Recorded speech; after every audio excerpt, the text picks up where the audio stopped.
Hey everyone, welcome back. Today, we're diving into something super useful: how to create a digital signature in Adobe Reader for 2025.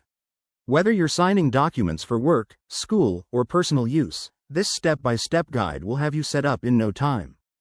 Digital signatures are secure, convenient, and help you avoid printing and scanning hassles. Let's get started. First things first, make sure you have the latest version of Adobe Reader installed on your computer.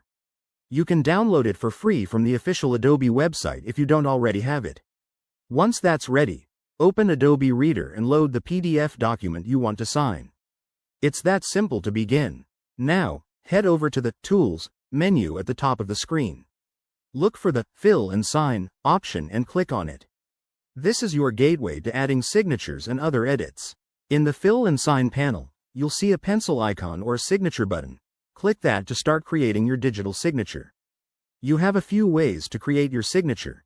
You can draw it directly on your screen using your mouse or a touchscreen, type your name for a simple text-based sig, or even upload an image of your handwritten signature.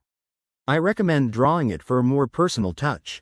Once you've created it, Adobe will save it for future use, which is a huge time saver. Next, drag and drop your signature onto the exact spot in the document where you need it. You can resize or rotate it as needed to fit perfectly. After placing it, double-check everything for accuracy. Make sure your signature looks good and is in the right place. Finally, save your document. Go to File and select Save As to create a new version with your signature embedded.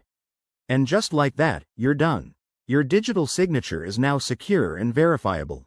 Remember, always use a strong password for your Adobe account to keep things extra secure. If you run into any issues, Adobe's help resources are fantastic. Thanks for watching. I hope this tutorial helps you streamline your workflow. If you found it useful, give it a thumbs up and subscribe for more tech tips. See you next time.